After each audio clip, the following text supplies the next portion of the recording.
kalau kita bicara penerapan manajemen risiko itu sudah dilakukan gitu. Nah, coba permasalahannya di awal, apakah kita sudah siapkan data-data seperti itu? Kalau kita abai atas risiko, tujuan tercapai, tapi mungkin prosesnya menjadi lebih lama. Tujuan tercapai hanya sebagian. Kemudian bisa lagi di situ tujuan tidak tercapai, tujuan tercapai namun lebih mahal, dan tujuan melenceng.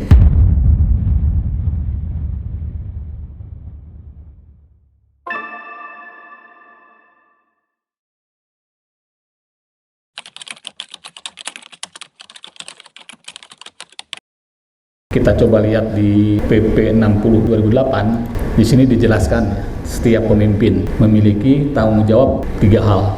Yang pertama adalah menyusun perencanaan dan menetapkan tujuan organisasi. Kalau di KPU tentunya visi misi mungkin seragam semua ya, dari pusat sampai daerah. Tapi tetap di KPU provinsi, kabupaten kota tetap menyusun rencana strategis. Di situ ada visi misi mungkin mengikuti, kemudian nanti ada di sana tujuan, sasaran, kemudian ada program, kegiatan dan mungkin aktivitas ya. Nah, di sini diharapkan memang di setiap pimpinan itu menyelaraskan mulai dari aktivitas yang dilakukan, kegiatan, kemudian masuk ke program, itu akan mendukung sasaran dan tujuan yang memang sudah ditetapkan. Jadi kalau kita cascading pohon kinerja ya, kalau lihat di pohon kinerja itu akan nyambung semua selaras, mulai dari tujuan, sasaran, kemudian akan terbagi menjadi program. Dari program semua akan terbagi menjadi kegiatan, kegiatan terbagi menjadi aktivitas, atau di beberapa tempat mungkin kalau kita menggunakan APBD itu ada namanya subkegiatan. Keberhasilan dari suatu aktivitas atau subkegiatan itu akan mendongkrak keberhasilan dari kegiatan.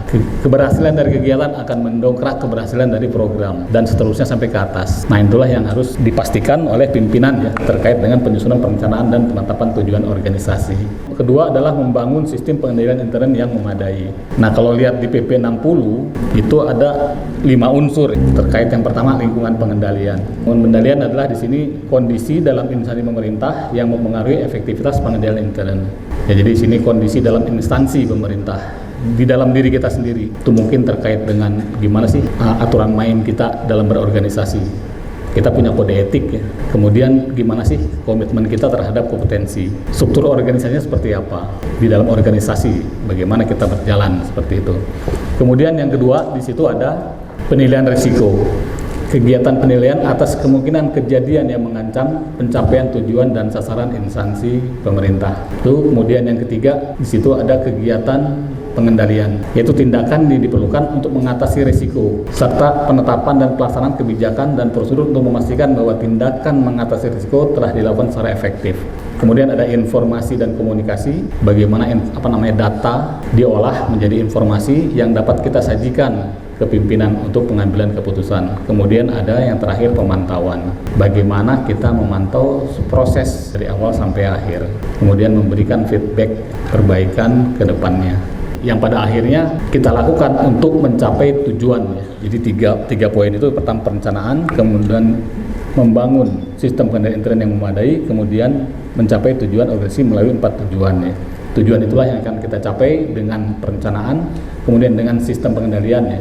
Kalau kita melihat gambar di atas, mungkin sering ya kita melihat di TV-TV seperti ini atau mendengar di media-media seperti ini, banyak kondisi-kondisi seperti ini. Kita kerja sudah maksimal, kita dapat anggaran kita maksimal, kita laksanakan, kegiatan kita sudah selesai, tapi saat dilihat di posisi akhir, ternyata kok kondisinya seperti ini. Ini banyak terjadi ya. Nah, inilah mungkin poin tadi yang di atas belum berjalan. Pada saat kita membuat perencanaan, keselarasan tadi mungkin belum berjalan, sehingga pada saat pelaksanaan 100% kegiatan dilaksanakan, tapi ternyata tidak menghasilkan tujuan karena perencanaan yang kita susun tidak mendongkrak tujuan akhir. Seperti itu mungkin yang terjadi pada saat ini ya.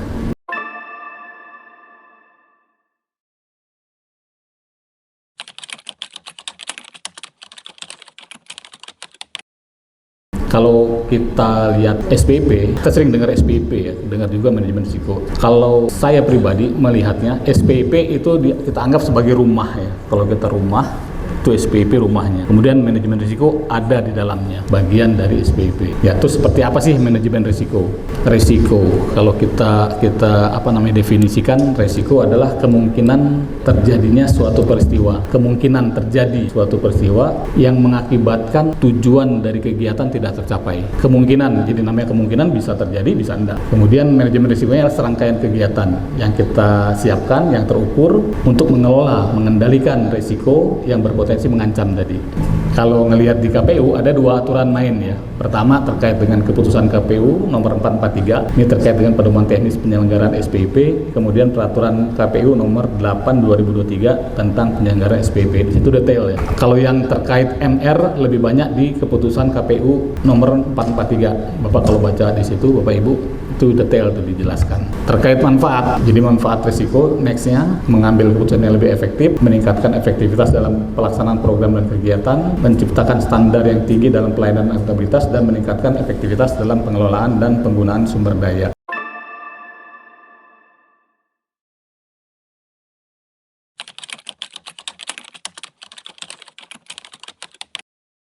Mungkin dalam penugasan kita sehari-hari, kita sudah melakukan namanya manajemen risiko. Cuma hanya saja mungkin tidak terdokumentasi. Oke, mungkin terkait dengan pelaksanaan Bapak Ibu ya, yang saya lihat kemarin di beberapa KPU terkait dengan penyiapan logistik, penyimpanan logistik. Contoh mungkin penyimpanan logistik kita simpan di gudang. Risiko apa sih terkait dengan penyimpanan? Itu pasti hilang, rusak, itu pasti.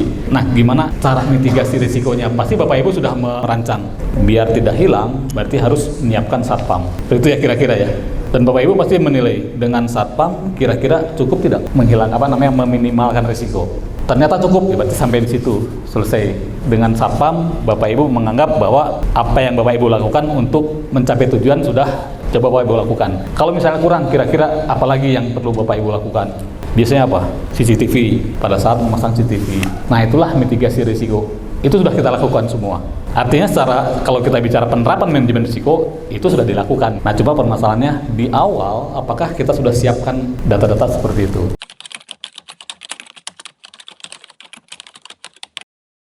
Apa sih kalau kita abai terkait dengan pengelolaan risiko? Kalau kita abai atas risiko bisa seperti ini. Tujuan tercapai, tapi mungkin prosesnya menjadi lebih lama. Bisa seperti itu, kemudian bisa lagi tujuan tercapai hanya sebagian. Kemudian bisa lagi di situ tujuan tidak tercapai, tujuan tercapai namun lebih mahal, dan tujuan melenceng. Ini kondisi-kondisi kalau kita misalnya mengabaikan. Kita sudah tahu risiko hilang tadi. Kemudian kita mengabaikan risiko kejadian, kecurian misalnya. Kita tidak sempat melakukan mitigasi, dan di situ ada proses ya, mencari apa segala macam untuk menghilangkan permasalahan ya. Biar permasalahan ini dapat selesai dan tujuannya dapat tercapai. Nah, itu bisa menjadi lama prosesnya, bisa menjadi mahal karena harus menyiapkan minta misalnya ke polisi atau segala macam ya. Bisa jadi juga tujuannya tidak tercapai pada saat misalnya hilang, kemudian tidak dapat nggak kembali barangnya. Nah, ini kondisi-kondisi ini yang memungkinkan kalau kita melakukan abai.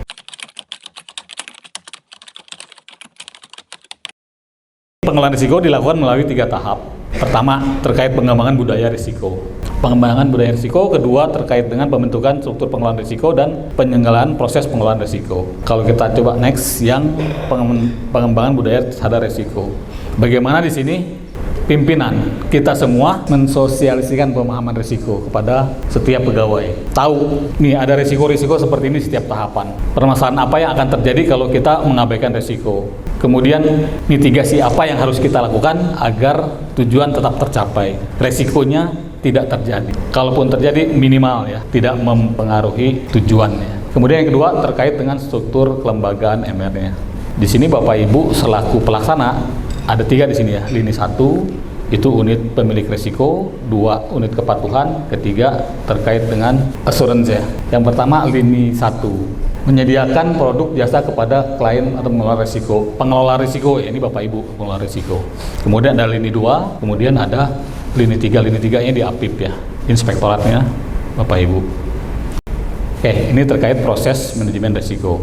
Yang pertama terkait dengan penetapan konteks, kita harus memperhatikan internal dan eksternal. Kalau tadi kita lihat tahapan pemilu, berarti yang coba kita nanti jaga adalah bagaimana pertahapan pemilu tadi bisa berjalan sesuai dengan yang seharusnya.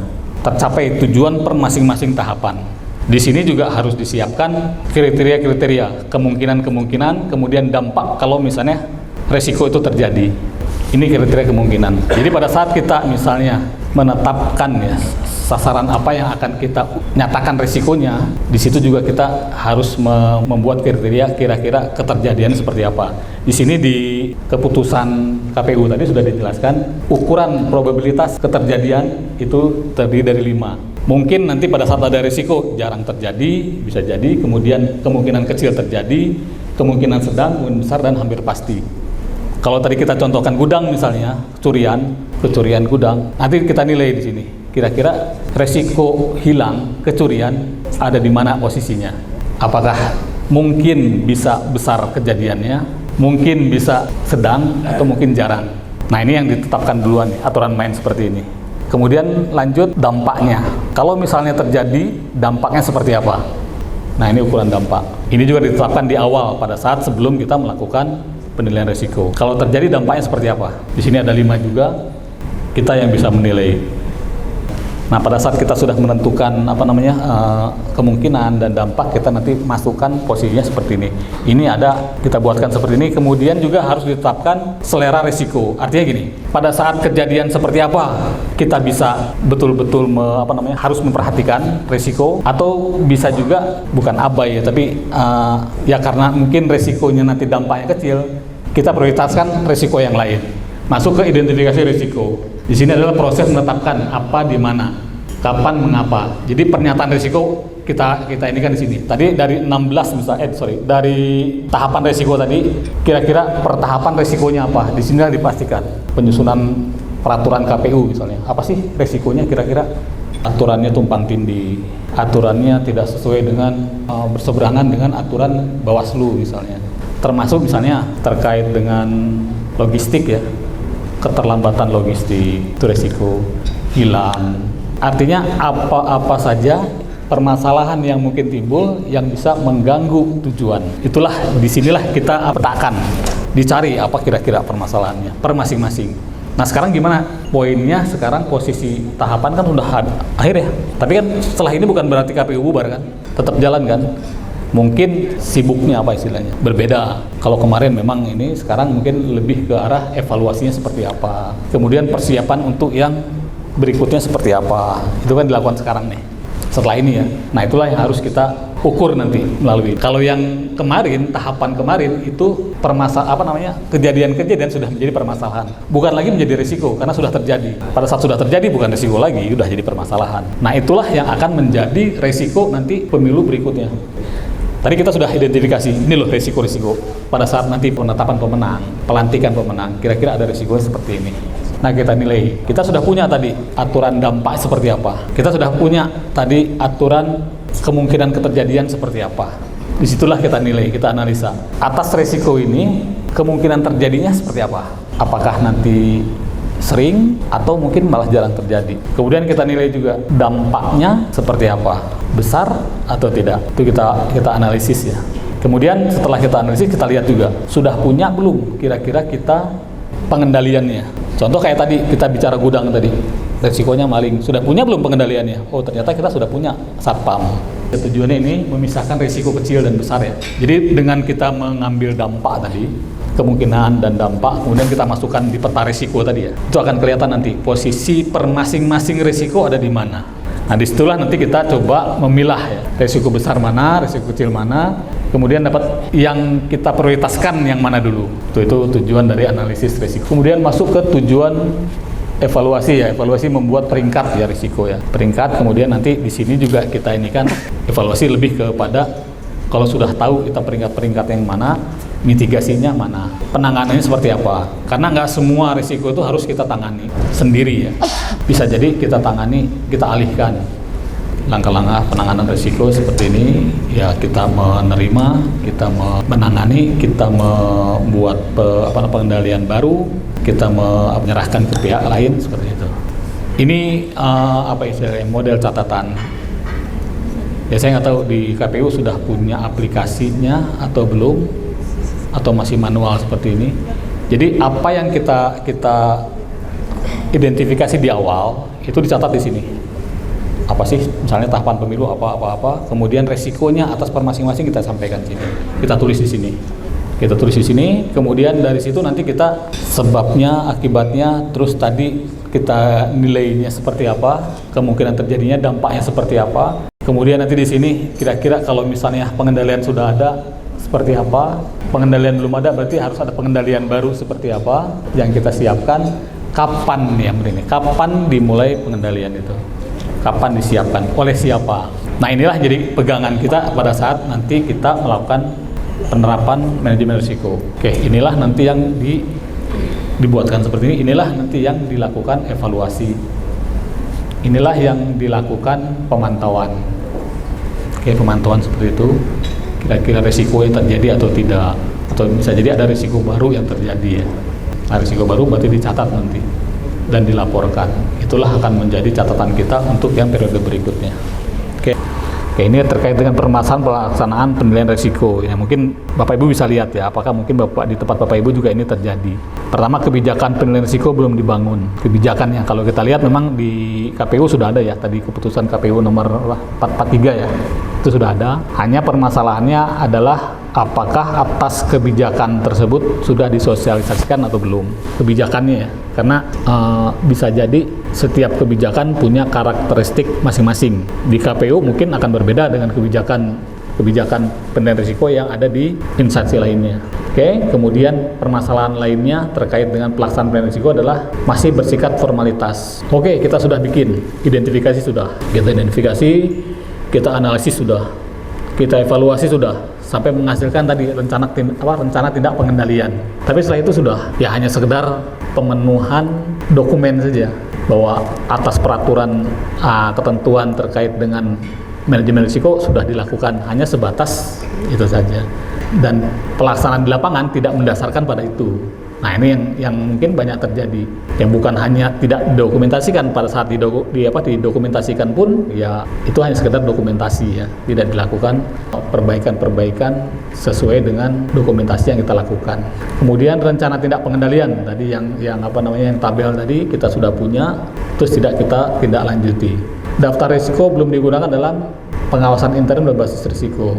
Nah ini mungkin lebih ke pimpinan. Jadi pada saat kita sudah punya daftar risiko, sebetulnya disitulah bisa kita lakukan pemantauan ya, pengawasan ke bawah dari situ.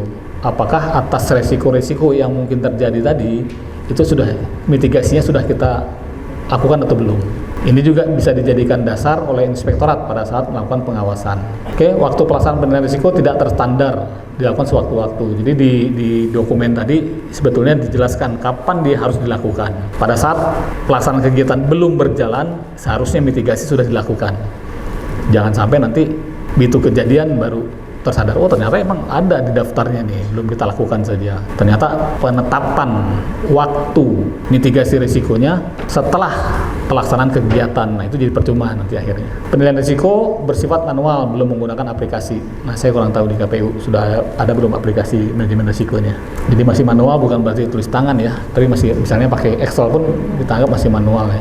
Kalau teraplikasi biasanya secara otomatis pada saat kita masukkan, nanti secara otomatis dia, dan keuntungan lebih banyak. Kalau kita manual biasanya pada saat misalnya kita mau menyusun di tahun berikutnya harus ketik ulang.